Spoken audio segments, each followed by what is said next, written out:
another ghost story from Roald Dahl's Book of Ghost Stories.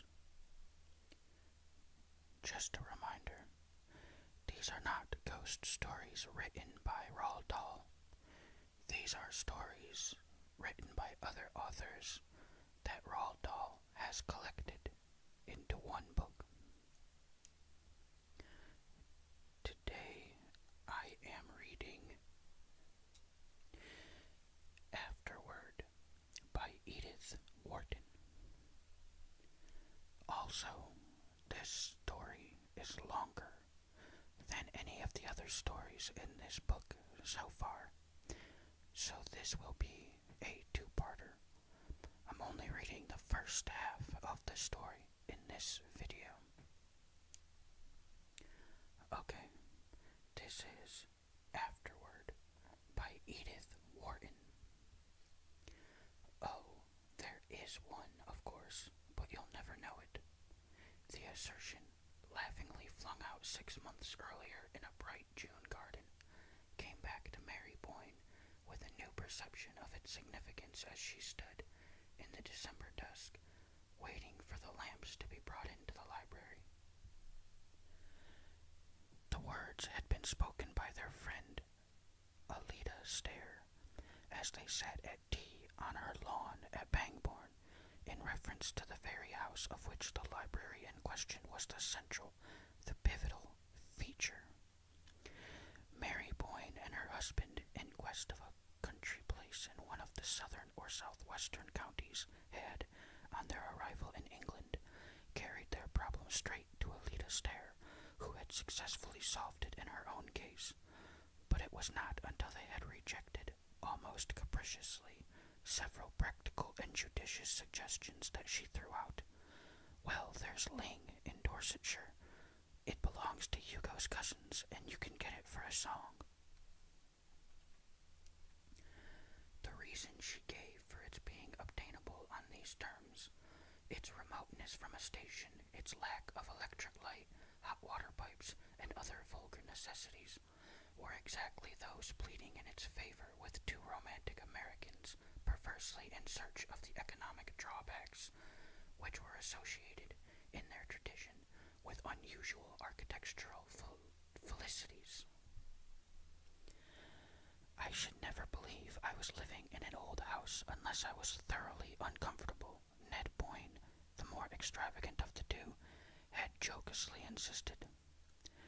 The least hint of convenience would make me think it had been bought out of an exhibition with the pieces numbered and set up again. And they had proceeded to enumerate, with humorous precision, their various doubts and demands, refusing to believe that the house their cousin recommended was really Tudor, till they learned it had no heating system, or that the village church was literally in the grounds, till she assured them of the deplorable uncertainty of the water supply. It's too uncomfortable to be true, Edward Boyne had continued to exult as the avowal of each disadvantage was successfully wrung from her, but he had cut short his rhapsody to ask, with a relapse of distrust, "And the ghost? You've been concealing from us the fact that there is no ghost." Mary, at the moment, had laughed with him, yet almost with her laugh, being possessed of several sets of independent perceptions, had been struck by a note of flatness in Alida's answering hilarity. "Oh, Dorsetshire's full of ghosts, you know." Yes, but that won't do. I don't want to have to drive 10 miles to see somebody else's ghost. I want one of my own on the premises. Is there a ghost at Ling?" His rejoinder had made Alida laugh again, and it was then that she had flung back tantalizingly, "Oh, there is one, of course, but you'll never know it." "Never know it?" Boyne pulled her up. "But what in the world constitutes a ghost except the fact of its being known for one?" "I can't say, but that's the story." "That there's a ghost, but that nobody knows it's a ghost?" "Well, not till afterward, at any rate." "Till afterward?" "Not till long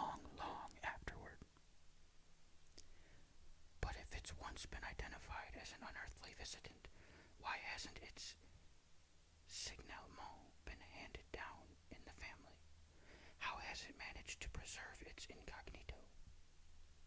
Alita could only shake her head. Don't ask me, but it has. And then suddenly, Mary spoke up as if from cavernous depths of divination. Suddenly, long afterward, one says to oneself, that was it. She was startled at the sepulchral sound with which her question fell on the banter of the other two, and she saw the shadow of the same surprise flit across Alita's pupils. I suppose so. One just has to wait. Oh, hang waiting, Ned broke in. Life's too short for a ghost who can only be enjoyed in retrospect. Can't we do better than that, Mary? But it turned out that in the event they were not destined to, for within 3 months of their conversation with Mrs. Stair, they were settled at Ling, and the life they had yearned for, to the point of planning it in advance in all its daily details, had actually begun for them. It was to sit in the thick December dusk by just such a wide-hooded fireplace, under just such black oak rafters, with the sense that beyond the mullioned panes the downs were darkened to a deeper solitude. It was for the ultimate indulgence of such sensations that Mary Boyne, abruptly exiled from New York by her husband's business, had endured for nearly 14 years the soul-deadening ugliness of a middle western town, and that Boyne had ground on doggedly at his engineering till, with a suddenness that still made her blink, the prodigious windfall of the Blue Star Mine had put them at a stroke in possession of life and the leisure to taste it. They had never for a moment meant their new state to be one of idleness, but they meant to give themselves only to harmonious activities. She had her vision of painting and gardening against a background of gray walls. He dreamed of the production of his long-planned book on the economic basis of culture. And with such absorbing work ahead, no existence could be too sequestered. They could not get far enough from the world, or plunge deep enough into the past. Dorsetshire had attracted them from the first by an air of remoteness out of all proportion to its geographical position. But to the Boynes it was one of the ever-recurring wonders of the whole incredibly compressed island, a nest of counties, as they put it, that for the production of its effects so little of a given quality went so far, that so few miles made a distance, and so short a distance a difference. It's that, Ned had once enthusiastically explained, that gives such depth to their effects, such relief to their contrasts. They've been able to lay the butter so thick on every delicious mouthful. The butter had certainly been laid on thick at Ling. The old house, hidden under a shoulder of the downs, had almost all of the finer marks of commerce with a protracted past. The mere fact that it was neither large nor exceptional made it, to the Boynes, abound the more completely in its special charm, the charm of having been for centuries a deep, dim reservoir of life. The life had probably not been the most vivid order. For long periods, no doubt, it had fallen as noiselessly into the past as the quiet drizzle of autumn fell, hour after hour, into the fish pond between the yews. But these backwaters of existence sometimes breed, in their sluggish depths, strange acuities of emotion, and Mary Boyne had felt from the first the mysterious stir of intenser memories. The feeling had never been stronger than on this particular afternoon when, waiting in the library for the lamps to come, she rose from her seat and stood among the shadows of the hearth. Her husband had gone off after luncheon for one of his long tramps on the downs. She had noticed of late that he preferred to go alone, and, in the tried security of their personal relations, had been driven to conclude that his book was bothering him, and that he needed the afternoons to turn over in solitude the problems left from the morning's work. Certainly the book was not going as smoothly as she had thought it would, and there were lines of perplexity between his eyes such as often then looked fagged to the verge of illness, but the native demon of worry had never branded his brow.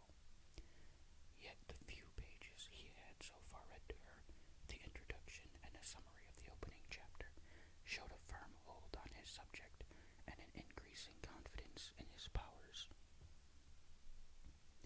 The fact threw her into deeper perplexity, since, now that he had done with business and its disturbing contingencies, the one other possible source of anxiety was eliminated.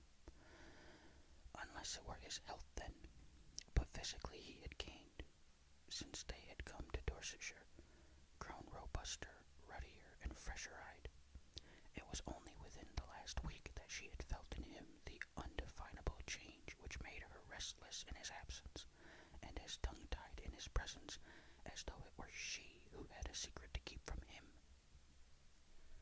The thought that there was a secret somewhere between them struck her with a sudden rap of wonder, and she looked about her down the long room.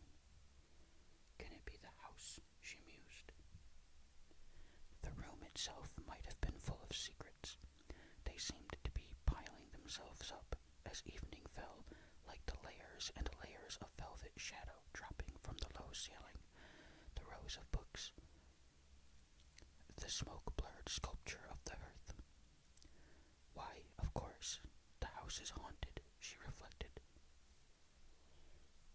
The ghost, Alida's imperceptible ghost, after figuring largely in the banter of their first month or two at Ling, had been gradually left aside as too ineffectual for imaginative use.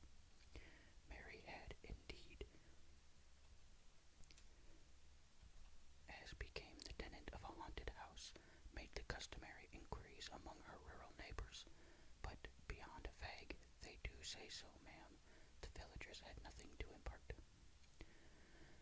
The elusive spectre had apparently never had sufficient identity for a legend to crystallize about it, and after a time the Boynes had set the matter down to their profit and loss account, agreeing that Ling was one of the few houses good enough in itself to dispense with supernatural enhancements.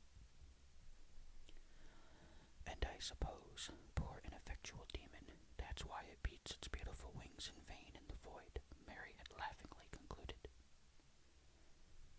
Or, rather, Ned answered in the same strain, why, amid so much that's ghostly, it can never affirm its separate existence as the ghost. And thereupon their invisible housemate had finally dropped out of the references, which were numerous enough to make them soon unaware of the loss.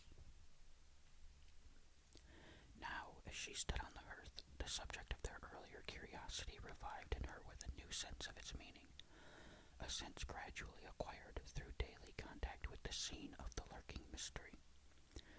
It was the house itself, of course, that possessed the ghost-seeing faculty, that communed visually but secretly with its own past.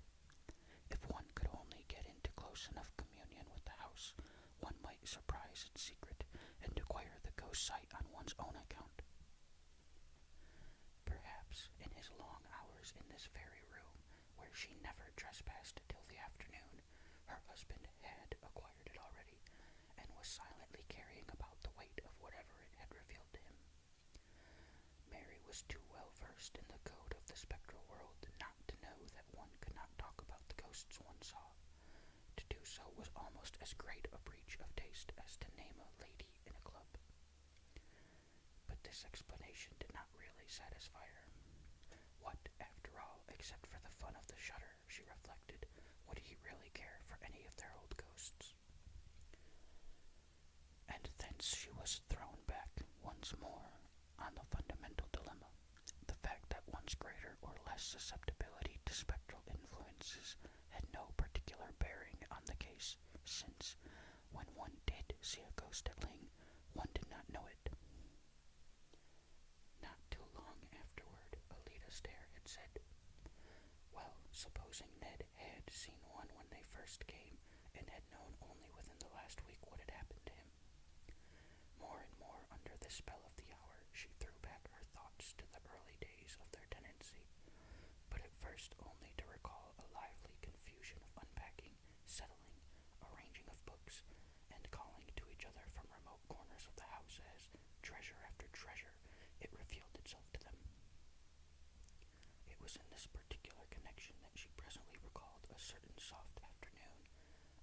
previous October, when, passing from the first rapturous flurry of exploration to a detailed inspection of the old house, she had pressed, like a novel heroine, a panel that opened on a flight of corkscrew stairs leading to a flat ledge of the roof which, from below, seemed to slope away on all sides too abruptly for any but practiced feet to scale.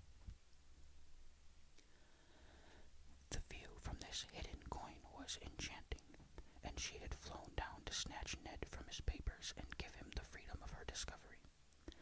She remembered still how, standing at her side, he had passed his arm about her while their gaze flew to the long-tossed horizon line of the downs, and then dropped contentedly back to trace the arabesque of yew hedges about the fish pond and the shadow of the cedar on the lawn. And now the other way, he had said, turning her about within his arm and closely pressed to him. She had absorbed, like some long, satisfying draught, the picture of the gray-walled court, the squat lions on the gates, and the lime avenue reaching up to the high road under the downs. It was just then, while they gazed and held each other, that she had felt his arm relax and heard a sharp hello that made her turn to glance at him. Distinctly, yes, she now recalled that she had seen, as she glanced, a shadow of anxiety, of perplexity, rather, fall across his face, and, following his eyes, had beheld the figure of a man in loose, grayish clothes, as it appeared to her, who was sauntering down the lime avenue to the court with the doubtful gait of a stranger who seeks his way. Her short-sighted eyes had given her but a blurred impression of slateness and grayishness, with something foreign, or at least unlocal, in the cut of the figure or its dress, but her husband had apparently seen more, seen enough to make him push past her with a hasty "wait" and dash down the stairs without pausing to give her a hand. A slight tendency to dizziness obliged her, after a provisional clutch at the chimney against which they had been leaning, to follow him first more cautiously, and when she had reached the landing she paused again, for a less definite reason, leaning over the banister to strain her eyes through the silence of the brown sun-flecked depths. She lingered there still. Somewhere in those depths she heard the closing of a door. Then, mechanically impelled, she went down the shallow flights of steps till she reached the lower hall. The front door stood open on the sunlight of the court, and hall and court were empty. The library door was open too, and after listening in vain for any sound of voices within, she crossed the threshold and found her husband alone, vaguely fingering the papers on his desk. He looked up, as if surprised at her entrance, but the shadow of anxiety had passed from his face, leaving it even, as she fancied, a little brighter and clearer than usual. "What was it? Who was it?" she asked. "Who?" he repeated, with the surprise still all on his side. "The man we saw coming toward the house." He seemed to reflect. "The man? Why, I thought I saw Peters. I dashed after him to say a word about the stable drains, but he had disappeared before I could get down." "Disappeared? But he seemed to be walking so slowly when we saw him." Boyne shrugged his shoulders. "So I thought. But he must have got up steam in the interval. What do you say to our trying to scramble up Meldon Steep before sunset?" That was all. At the time the occurrence had been less than nothing, had indeed been immediately obliterated by the magic of their first vision from Meldon Steep, a height which they had dreamed of climbing ever since they had first seen its bare spine rising above the roof of Ling. Doubtless it was the mere fact of the other incidents having occurred on the very day of their ascent to Meldon that had kept it stored away in the fold of memory from which it now emerged, for in itself it had no mark of the portentous. At the moment there could have been nothing more natural than that Ned should dash himself from the roof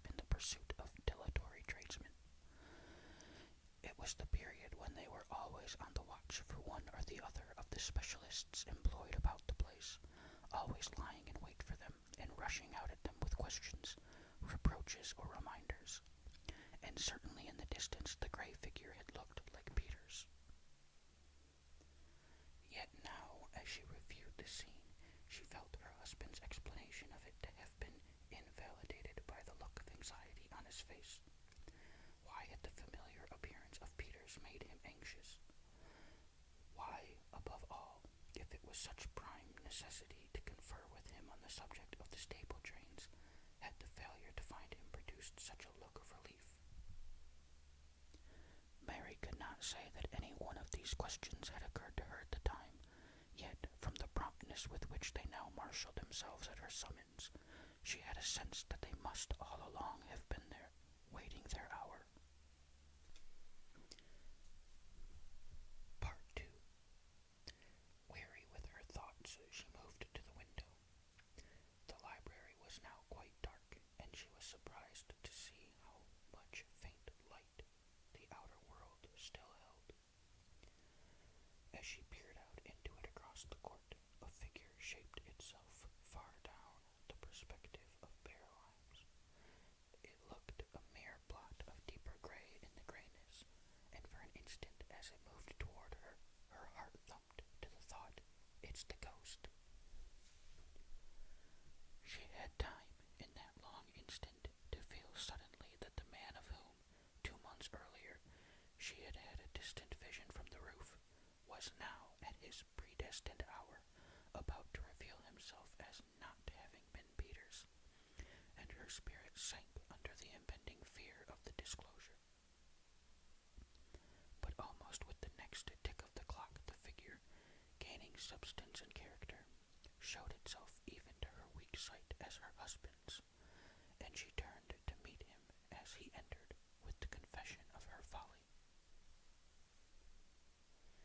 "It's really too absurd," she laughed out, but I never can remember."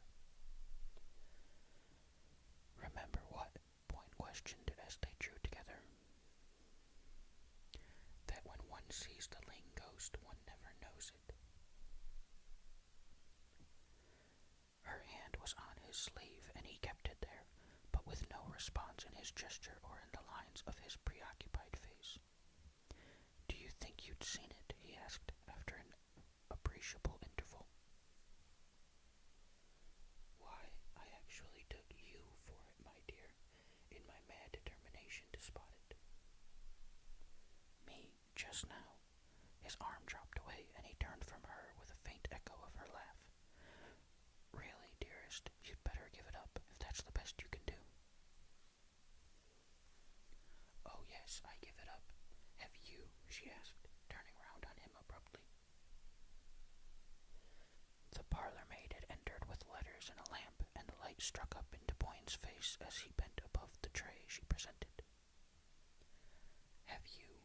Mary perversely insisted, when the servant had disappeared on her errand of illumination. "Have I what?" he rejoined absently, the light bringing out the sharp stamp of worry between his brows as he turned over the letters. "Given up trying to see the ghost." Her heart beat a little at the experiment she was making. Her husband, laying his letters aside, moved away into the shadow of the hearth. "I never tried," he said, tearing open the wrapper of a newspaper. "Well, of course," Mary persisted, "the exasperating thing is that there's no use trying, since one can't be sure till so long afterward." He was unfolding the paper as if he had hardly heard her, but after a pause, during which the sheets rustled spasmodically between his hands, he looked up to ask, "Have you any idea how long?" Mary had sunk into a low chair beside the fireplace.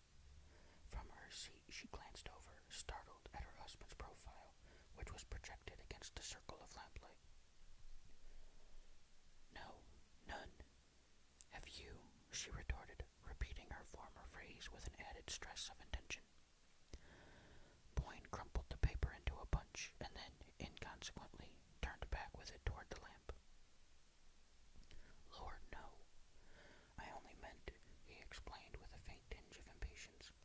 Is there any legend, any tradition as to that? Not that I know of, she answered, but the impulse to add, "What makes you ask?" was checked by the reappearance of the parlor maid, with tea and a second lamp. With the dispersal of shadows and the repetition of the daily domestic office, Mary Boyne felt herself less oppressed by that sense of something mutely imminent which had darkened her afternoon. For a few moments she gave herself to the details of her task, and when she looked up from it she was struck to the point of bewilderment by the change in her husband's face. He had seated himself near the farther lamp and was absorbed in the perusal of his letters. But was it something he had found in them, or merely the shifting of her own point of view that had restored his features to their normal aspect? The longer she looked, the more definitely the change affirmed itself. The lines of tension had vanished, and such traces of fatigue as lingered were of the kind easily attributable to steady mental effort. He glanced up as if drawn by her gaze, and met her eyes with a smile. "I'm dying for my tea, you know, and here's a letter for you," he said. She took the letter he held out in exchange for the cup she proffered him, and, returning to her seat, broke the seal with the languid gesture of the reader whose interests are all enclosed in the circle of one cherished presence. Her next conscious motion was that of starting to her feet, the letter falling to them as she rose, while she held out to her husband a newspaper clipping. "Ned, what is this? What does it mean?" He had risen at the same instant, almost as if hearing her cry before she uttered it, and for a perceptible space of time he and she studied each other, like adversaries watching for an advantage across the space between her chair and his desk. "What's what? You fairly made me jump," Boyne said at length, moving toward her with a sudden half-exasperated laugh. The shadow of apprehension was on his face again, and now a look of fixed foreboding, but a shifting vigilance of lips and eyes that gave her the sense of his feeling himself invisibly surrounded. Her hand shook so that she could hardly give him the clipping. This article, from the Waukesha Sentinel, that a man named Elwell has brought suit against you, that there was something wrong about the Blue Star Mine. I can't understand more than half." They continued to face each other as she spoke, and to her astonishment she saw that her words had the almost immediate effect of dissipating the strained watchfulness of his look. "Oh, that!" He glanced down the printed slip, and then folded it with the gesture of one who handles something harmless and familiar. "What's the matter with you this afternoon, Mary? I thought you'd got bad news." She stood before him with her undefinable terror subsiding slowly under the reassurance of his tone. "You knew about this, then? It's all right?" "Certainly I knew about it, and it's all right." "But what is it? I don't understand. What does this man accuse you of?" "Pretty nearly every crime in the calendar." Boyne had tossed the clipping down and thrown himself into an armchair near the fire. "Do you want to hear the story? It's not particularly interesting, just a squabble over interests in the Blue Star." "But who is this Elwell? I don't know the name." "Oh, he's a fellow I put into it. Gave him a hand up. I told you all about him at the time." "I dare say. I must have forgotten." Vainly she strained back among her memories. "But if you helped him, why does he make this return?" "Probably some shyster lawyer got hold of him and talked him over. It's all rather technical and complicated. I thought that kind of thing bored you." His wife felt a sting of compunction. Theoretically, she deprecated the American wife's detachment from her husband's professional interests, but in practice she had always found it difficult to fix her attention on Boyne's report of the transactions in which his varied interests involved him. Besides, she had felt during their years of exile that, in a community where the amenities of living could be obtained serious as her husband's professional labors. Such brief leisure as he and she could command should be used as an escape from immediate preoccupations, a flight to the life they always dreamed of living. Once or twice, now that this new life had actually drawn its magic circle about them, she had asked herself if she had done right, but hitherto such conjectures had been no more than the retrospective excursions of an active fancy. Now, for the first time, it startled her a little to find how little she knew of the material foundation on which her happiness was built. She glanced at her husband and was again reassured by the composure of his face, yet she felt the need of more definite grounds for her reassurance. But doesn't this suit worry you?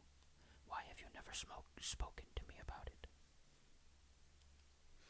He answered both questions at once. I didn't speak of it at first because it did worry me, annoyed me rather, but it's all ancient history now. Your correspondent must have got hold of a back number of the Sentinel. She felt a quick thrill of relief. You mean it's over? He's lost his case? There was a just perceptible delay in Boyne's reply. The suit's been withdrawn, that's all. But she persisted, as if to exonerate herself from the inward charge of being too easily put off. Withdrawn it because he saw he had no chance. Oh, he had no chance, Boyne answered. She was still struggling with a dimly felt perplexity at the back of her thoughts. How long ago was it withdrawn? He paused, as if with a slight return of his former uncertainty. I've just had the news now, but I've been expecting it. Just now? In one of your letters? Yes, in one of the letters. She made no answer, and was aware only, after a short interval of waiting, that he had risen and, strolling across the room, had placed himself on the sofa at her side. She felt him, as he did so, pass an arm about her. She felt his hand seek hers and clasp it, and turning slowly, drawn by the warmth of his cheek, she met his smiling eyes. It's all right, she questioned through the flood of her dissolving doubts, and I give you my word, it was never righter. He laughed back at her, holding her close. Okay, that's the end of part 2 of Afterward. I'm gonna leave it here for this video, and next week we will get parts 3, 4, and 5. I think it's only 5 parts. This video is shorter than the next one will be, but I don't want to read part 3 and have this video be much longer than the next one will. And I didn't want to pause right in the middle of one of the sections of the story, so I decided I'll leave it here. And then next Friday's video will have the rest of the story and be a bit longer. But I hope you're enjoying this story so far. Thank you for watching or listening.